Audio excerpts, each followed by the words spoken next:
Welcome to the Strong AF podcast. I'm your host, Dr. Natasha Barnes. I'm a strength and rehab coach for climbers, and I blend my 24 years of expertise and experience as an elite level climber, competitive powerlifter, and rehab professional to bring you a podcast that will help you become stronger and more resilient. In this podcast, we'll talk about all things strength training for climbers. We'll also talk about climbing injuries, rehab, and why training and rehab go hand in hand. To connect, be sure to follow me over on Instagram at Natasha Barnes. To find out more about coaching or getting help with an injury, check out my website at natashabarnesrehab.com. And now, let's get to the episode. Hey, welcome back to episode 12. I believe it's episode 12 of the Strong AF podcast. I feel like I should rename this podcast.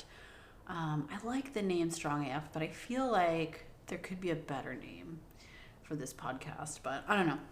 I'll have to ponder on it. Anyway, today we're going to talk about overcoming a mindset challenge in training. This is like a really common theme, a really common topic that I see with my clients that I work with, both one-on-one and in the foundational strength training program. And I thought that this would be a helpful podcast to publish for anyone who struggles with some of the same things. I just put out an Instagram post on this. The first slide says, "These thoughts are traps." So let's talk about it. A really common mindset challenge that prevents a lot of my clients from staying consistent with training is something called the all or nothing mindset. And what that is a cognitive distortion that stops you from being consistent. It's a cognitive distortion where you view situations in extremes. So it's kind of like black or white thinking, or seeing your efforts as either completely successful or a total failure. A cognitive distortion is biased or inaccurate ways of thinking, perceiving, or believing that can negatively impact a person's life. They can be momentary, or they can become a pattern that interferes with your life and with your relationships. There are many cognitive distortions. This is just one cognitive distortion that I wanted to talk about that comes up a lot in training. So how does it show up in training? Here are some things that people think or say. Let me know if this sounds like you, but here's one. "If I can't do my full workout, it's not worth doing at all." "I missed my workout yesterday, so I've already messed up this week. I'll just start fresh next week." "If I don't feel 100%, there's no point in training today." "I don't have access to all the right equipment, so there's no point in trying." "If I'm not making noticeable progress every session, I'm failing." "I ate badly today, so there's no point in working out." These are all things that I have said to myself in the past, and these are all things that my clients say to themselves sometimes when it comes to their training sessions. And this kind of all or nothing thinking is really counterproductive because it actually discourages consistency in your training, which is super key to long-term progress. If you only focus on perfect outcomes, like doing everything perfectly all the time, and that's the only time it's worth doing, you miss out on the benefits of smaller efforts that still contribute to your growth. And I think like that can ultimately lead to frustration and burnout with your training. I think good mental habits are as important as good physical habits. If we can reframe these thoughts in a healthy, positive way, we will almost certainly have a better experience and better outcomes. So I'm going to give you some tips for overcoming some of the most common all or nothing mindset traps that I've heard from my clients. Okay, so here is some advice if you don't feel like you have enough time to do your whole training session. A lot of times people run out of time, life is gonna life. And it might feel like we don't have enough time for a productive training session. And in that case, we might just skip it altogether, which I don't think is a great thing to do. I think if you can get in and at least do something, that's going to be better than nothing. So the first thing is, can you do at least one of the exercises or one of the things in the session? typically the way I program for clients, the first exercise that's prescribed in each session is the priority exercise. So if you can at least get through that one, you'll know that you've done something productive for the day. So I'm always asking my clients, like, well, can you at least go in and do one thing? That's going to be better than skipping the session altogether. If it's a climbing session, can you at least go in and like warm up quickly and at least have a short climbing session? That's going to be better than skipping your climbing session altogether. Can you do something at home to reduce travel time? For a lot of people, it's not necessarily like the time spent at the gym, it's the time spent getting to the gym. So can you do some of your training at home? Do you have a hangboard at home? Do you have dumbbells at home? Do you have something at home where you can do at least some of your training at home? That will save you some time and allow you to at least get something in. Can you break up the session and do some of the session today and some of the session tomorrow? It's perfectly okay to break a session in half and do it on different days, or do some of it in the morning when you have a little bit of time and do the rest in the evening, like after work, is also a really great option for people. Another option is, can you push the session to a different day when you have more time? Sometimes that makes sense. Just move the session over, or if you can plan ahead and you know, like, okay, I normally train on Tuesdays, but Tuesday's going to be pretty wild. Can you do the session on Monday? Or can you slide the session over to Wednesday? That's also a perfectly okay option for when you feel like you're running out of time to do your training session. Okay, so another common one that I hear from clients is they missed training. Every training session is a new opportunity. So missing one session isn't going to ruin your progress. It's literally just one moment in the bigger picture of your training. So if you miss one session, don't freak out about it. You don't have to scrap the entire week. You don't have to be hard on yourself. It's okay to just miss a session every now and then. It's not going to affect your long-term progress negatively. It's just one session. So instead of waiting until next week to start fresh, quote unquote, you can start fresh today, or even with your next session. I would tell my clients not to worry about catching up, like unless it's the kind of thing where you can slide that session over and it makes sense, and you can still get it in for that week or put it on a different day, then that's fine. But if you've missed a session and don't feel like you have to catch up, or if you've missed several sessions, sometimes I'll have clients, they'll miss several sessions and then they feel like they have to catch up. So now they're like, it's the next week and they're still finishing up sessions from the following week. You don't need to do that.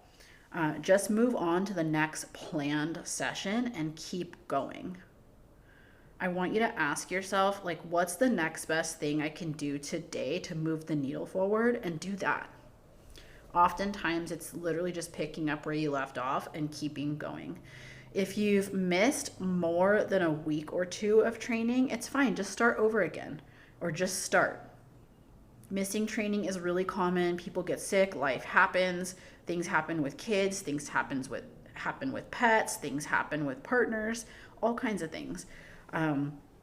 What truly matters is your decision to just start again. Just start again, regardless of how long it's been. I've seen this in the foundational strength training program where we recently relaunched it in January, and not everybody started it right away. And some people feel like because they haven't been doing it since January, or because maybe they did start in January, but they fell off the wagon and now it's September and they feel like, I haven't been doing the training, so why even start? It's okay. Just start. Just start again. You're going to be fine. And it's okay that you've missed training, and your numbers might not be where they would be if you had been being consistent, or at least somewhat consistent, but that's okay. Just start with what you can do. The main thing is just start again. Remember, long-term progress is about persistence, not perfection. Okay, here is a big one. You don't feel 100% for the session. So you might tell yourself like, okay, I'm not feeling that great today. It's probably not even worth going in and doing the session. And that's not necessarily true. I think you have to have some experience and some really good intuition Sometimes it does make sense to reschedule a session. If you're getting sick, like obviously, yeah, let's reschedule it. Let's make sure that you can recover from being sick. Like, don't go in if you're sick. But most of the time, it's still okay to go in and get something done. I like to say to my clients, that's why we RPE. That's literally why I love incorporating autoregulation into all of my programs for climbers. Your body doesn't really know how much weight you're lifting. It only really understands the stimulus. RPE 8 is RPE 8. Whether it's 185 pounds or it's 215 pounds, your body doesn't know the difference. It just knows that you hit an RPE 8 or not, that you got the stimulus or not. Going in and hitting your RPE target and doing what you can, even if it's less weight than last time, is still going to help you get a quality session in, and you're going to get the stimulus you need to keep improving long term. A quote that I like to use with a lot of my clients, especially as they're learning how to use RPE and why to use RPE, is a quote from a coach named John Welborn. And the quote is this: training is like moving a big pile of dirt. Some days you get a shovel, some days you get a spoon. But as long as you're moving some dirt, you're headed in the right direction. So, some days might feel like a shovel day and you're feeling awesome and you can do a lot. And that's why we like RPE, because it allows you to take advantage of really good days. Some days you're not feeling as great. It might feel like you have something more like a spoon. And if you have a spoon and you have to move a big pile of dirt, it looks really overwhelming and it looks really intimidating. But moving some of the dirt with the spoon that you have is better than not moving any dirt at all. And that's also why we RPE, because we can have better bad days. You can still get a quality stimulus in on a bad day if you auto-regulate. And it might not be the same weight as a really good day, but the weight doesn't matter. Like I said, the weight itself doesn't matter. It just matters that you get the appropriate stimulus for yourself based on how you're performing in that session. So I really like that quote because it does illustrate, like, just RPE it. Just do something. It's going to be better than nothing. I also shared a tweet on the Instagram post that I made about this that said, on the days you only have 40% and you give 40%, you gave 100%. So just do what you can for the day. It's better to do something than it is to do nothing. Okay, here's another common one. This happens a lot if people travel to another gym, or maybe you're on vacation, you only have access to a hotel gym with limited equipment, or you're on a climbing trip and you're van lifing it, or maybe you're at your normal gym, but you went at a different time or whatever. It's just crowded and equipment is being used up. What do? Do you leave because you don't have the equipment you have access to? Do you skip your training session because you're van lifing it? That would be bad, especially if you're someone who van lifes it often and you really need to get your training in or your rehab in. We don't want you to just skip sessions because you're living in a van, which is really common for a lot of climbers on climbing trips. Or if you have to go to a hotel gym and you're going on vacation. For some people, yeah, it's fine. Go on vacation, enjoy your vacation, don't worry about training. But for people who care about their training during vacation and they want to continue training, someone like me, I like to train when I'm on vacation because training to me isn't a chore. It's just part of my lifestyle, and I try to fit it in whether I'm on vacation or not. And sometimes that means going to a different gym or going to a hotel gym where they don't have all of the usual equipment that I might use. So here are some tips for that.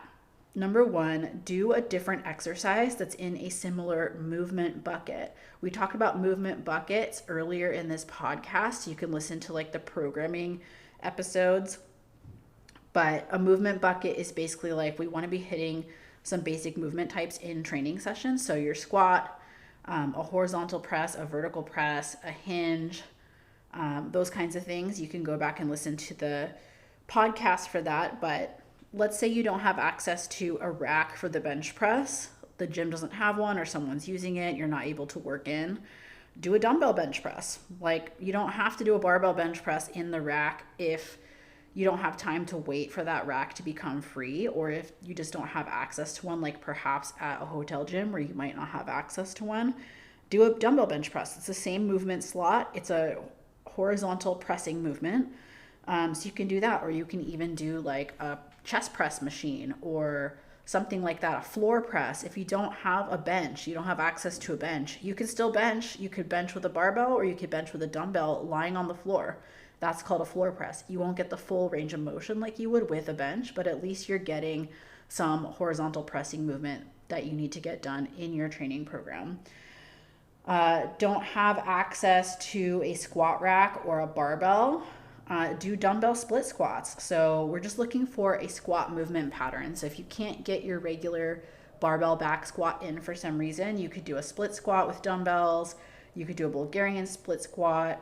You could do the leg press machine. You could do the leg extension machine. You could do weighted step ups. There's so many options for squat movements if you don't have access to the squat rack or a barbell.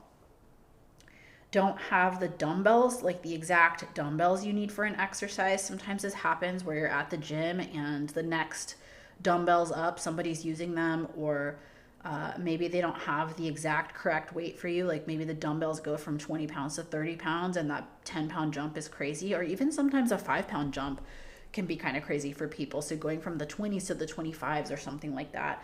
So that doesn't mean like, oh, well, I'm just not going to do this movement then. It means that you can use a lighter weight and just do more reps to hit your target RPE. So let's say that like you're supposed to hit 8 reps on a shoulder press, a dumbbell shoulder press, and 20 pounds feels too easy, but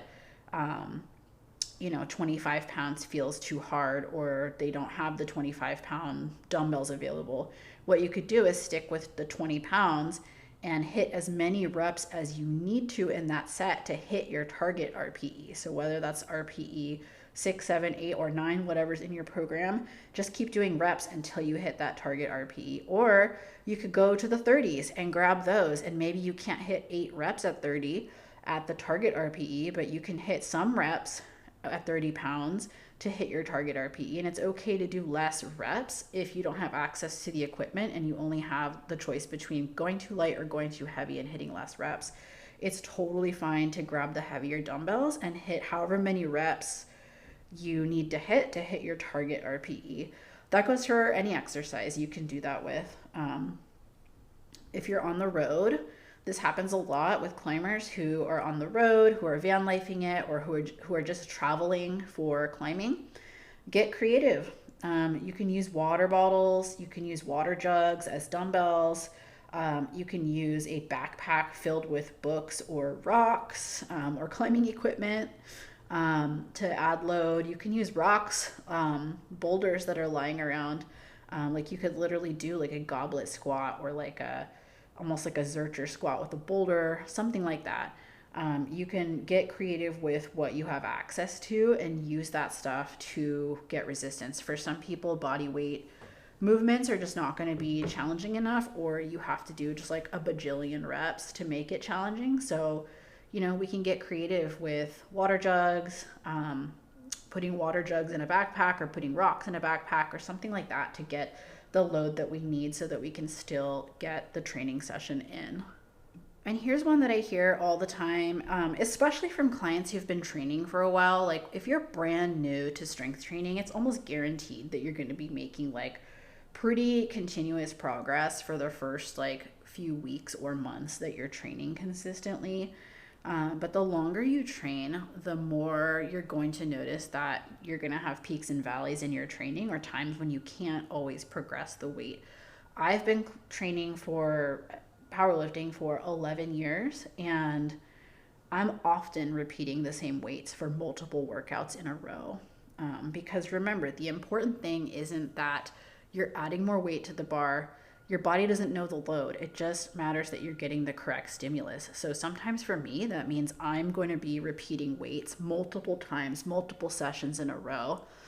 And for some people, they just need more exposure to the same stimulus to make progress, especially the longer you train. You're not always going to be adding weight. Sometimes you have to hit the same weight for several sessions in a row, or several weeks in a row, and progress is likely right around the corner as long as you stay consistent. Peaks and valleys are super normal in training. You need to learn to embrace them. You're not going to be able to add weight every single session. So yeah, we really need to get unattached to adding weight. If you can, and you can still hit your RPE target, then of course add weight, but you're not always going to be able to. And it doesn't mean you're failing in training. It doesn't mean that you're not making progress. It's that progress is just a little slower the more advanced you are, or sometimes due to life circumstances, like sleep, nutrition, life stress. So many different things can contribute to your performance session to session.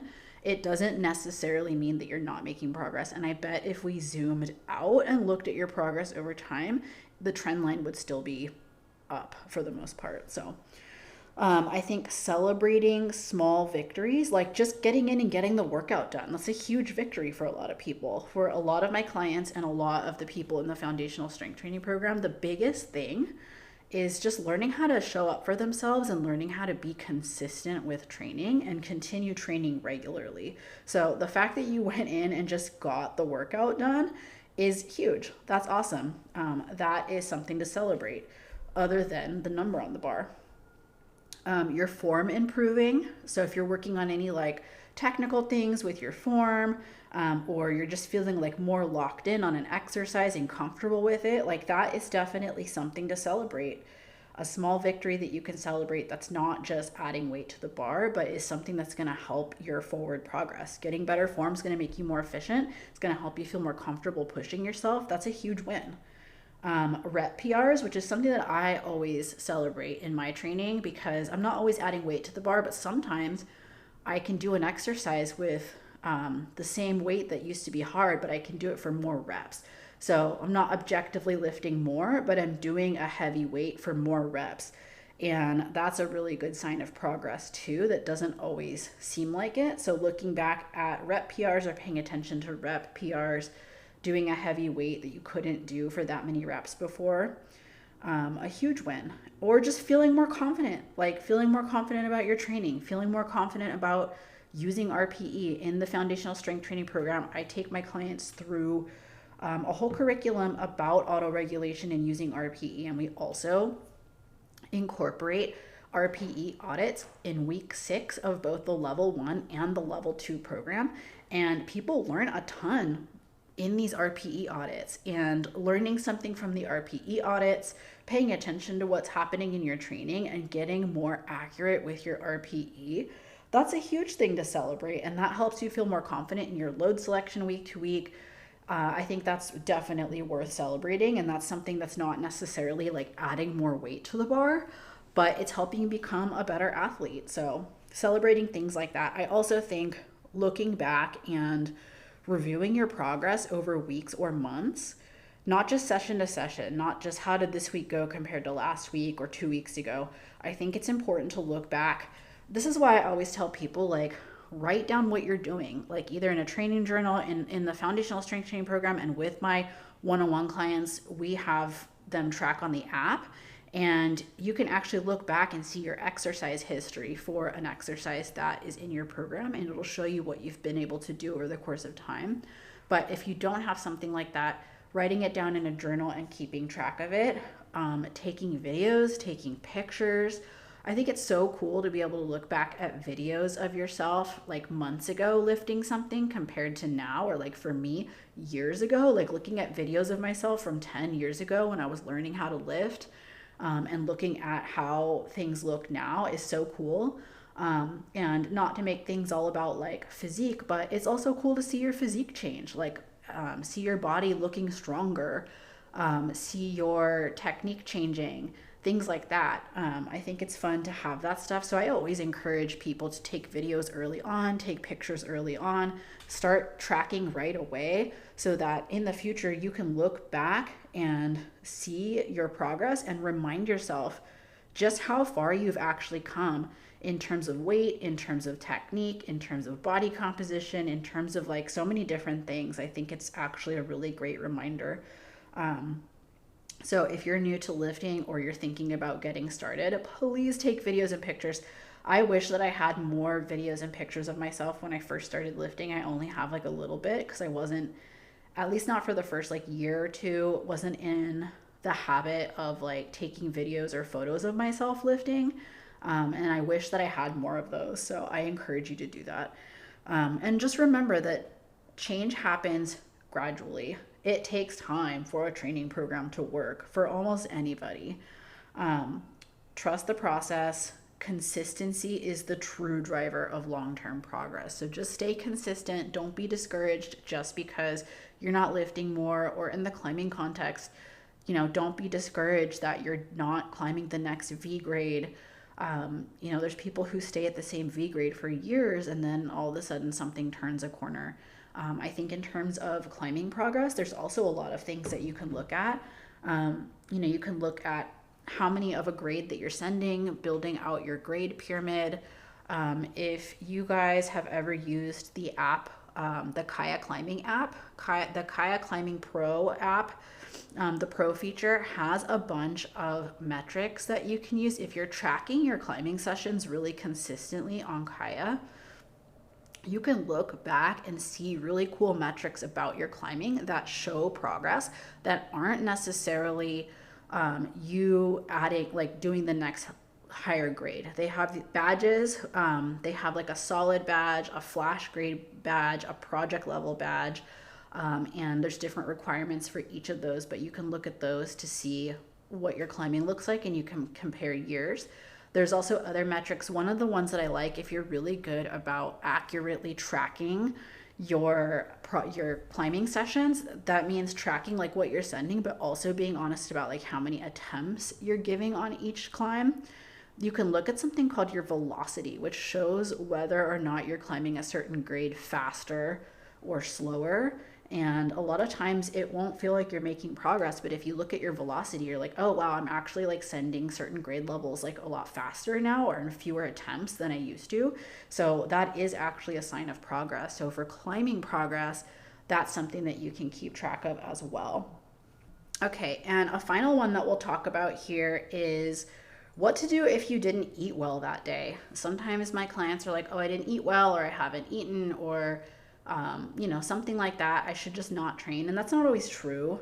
Obviously, like it's going to help your training performance if you eat something, especially within like 30 minutes to an hour of your training session, eating something that's a little higher carb, a little lower in fat, and moderate in protein. It's going to help your performance in your training session. Sometimes I'll have clients who will train after work, and something that happens sometimes is they'll have lunch at work, then they'll finish the rest of their workday, and then they'll immediately head straight to the gym, and they haven't eaten anything since lunch, and they go in and do their workout. And I would rather have you go in and do your workout, but there are some things that you can do so that you don't have to skip it, and that you are feeling better during a training session, even if you didn't time your nutrition well, or if you didn't feel like you ate enough that day. So one of the things is just planning ahead. Keep snacks in your training bag for these occasions. I always have fruit snacks in my bag, or protein bars in my bag, just in case. A lot of protein bars will have like slightly higher carbohydrates in them and lower fat. So they're still a really good option. That's quick and easy. Like you could literally hop in your car and eat your protein bar like on the way to the gym. Or eat it when you get there and just warm up really slowly to let yourself digest. Or you can grab something at the front desk at the gym. Most climbing gyms these days like sell snacks for people at the gym that you can have, whether that's like right before your session or like during your session if you feel like you're running out of energy and you're bonking during a session. And sometimes it's hard to tell. But if you're like randomly feeling really bad during a training session, sometimes it's literally just your nutrition. You need to eat some carbs to keep fueling that training session. So the climbing gym has all kinds of stuff, fruit snacks, dried fruit, Gatorade, protein bars, even fruit like bananas, dates, things like that. Really easy to eat that can help fuel your training session. So for me personally, occasionally when things get busy, I will get stuck without having eaten like a full meal before a training session. And that's where it's nice to just have like some fruit snacks or something in my bag that I can have really quick. Another thing that you can do is like reduce the volume of your training session or lower the weight in that session, or just focusing on technique, like going in and doing something that feels okay to do if you haven't eaten well that day, instead of just, pushing to hit a PR, pushing to like match your performance or exceed your performance from the week before. This is also another situation where RPE is really helpful because it will allow you to auto-regulate and adapt to how you're performing in that session given your nutrition situation. So remember that any movement is better than no movement. Even if it's like a short, low intensity session, that can have benefits, and it helps keep your momentum up of consistency. It helps you continue to show up for yourself rather than skipping. And I would rather have you show up, check that box, continue that momentum of showing up for yourself than skip a session and fall into one of these other cognitive distortions of all or nothing thinking of like, oh, well, I missed a training session, so now this week is ruined, Like, let's just get the session in. I know you didn't eat well. There's probably some options. You could grab something on the way, grab something at the climbing gym, but I'd rather have you go in and hit like a lighter workout or a lower intensity workout just to get that in so that you continue to show up for yourself in your training. One day of less than ideal nutrition is literally just a blip in your overall progress. It's really the long-term habits, both with nutrition and training, that matter most. So definitely planning on having some nutritionists on this podcast where we can discuss more in depth about nutrition. But yeah, in general, carbohydrates are what are fueling your training. So you want to make sure that you're having something before the session. And like I said, having something that you can access quickly in your bag is super, super helpful. So those are some of the big ones. I'm sure there's more situations or more all or nothing thinking thoughts that people have had. Feel free to reach out if you have had one or you're struggling with something that I did not mention in this podcast. You can comment on the Instagram post that I made about this. But yeah, that's pretty much all of them. These things happen, and I think having some strategies to shift your mindset around these thoughts and have some options for what you can still do is really, really important. This happens all the time with training. Sometimes I'll have clients who they get sick or life happens, but how can we continue training? How can we train around this situation that's happening for you? If you're injured, how can we continue training around the injury so that you're not having to stay completely away from the gym and not do any physical training?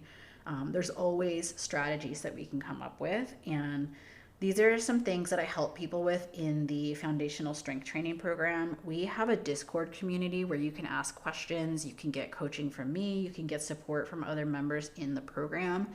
And we have a lot of resources for overcoming these things, for overcoming other obstacles and other things that might come up during your training, and especially for teaching you how to use auto-regulation, teaching you how to use RPE. If you don't know what that is and you've been hearing me say that a bunch of times on the podcast today, go and listen to the auto-regulation episode of this podcast.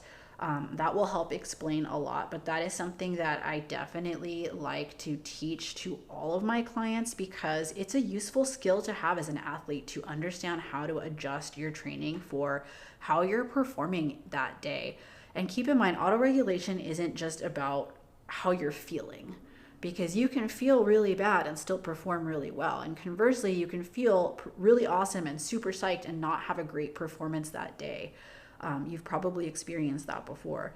So auto-regulation is really just meeting yourself where you're at based on how you're actually performing in the session. So how you're objectively performing in the session. Although how you feel and your mindset and your attitude can affect that. And so that's why it's really important to have some of these mindset shifts because it can affect how you feel and how you perform in the session. So that's a really important tool that I teach people how to use in the FSP. I also obviously teach that to my one-on-one clients.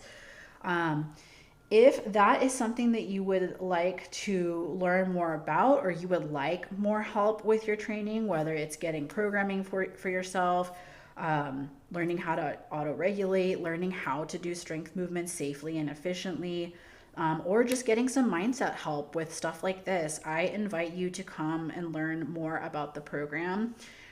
You can comment FSP on any of my social media posts and I'll send you a link to the program. You're always welcome to DM me and ask questions about the program, and check out the program page to see what it's all about. I'm always happy to talk to people about the program, like no pressure. I'm not going to sell you on it. It's just like, if you're interested, I'll answer your questions. And if it feels like a right fit for you, then I encourage you to join.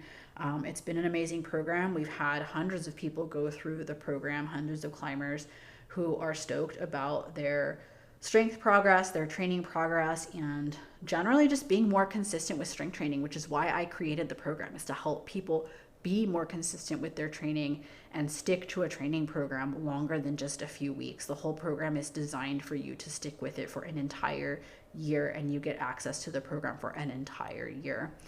And you can get coaching help, support, be in the Discord community, all of that and get your whole program, your whole year programmed out for you in that program. So I highly encourage you to check it out. Thank you for listening to this episode. If you enjoyed it, please share on social media. I love when people share a link to the episode, a screenshot, and tag me on Instagram. That really, really helps. And I hope you guys enjoyed this episode.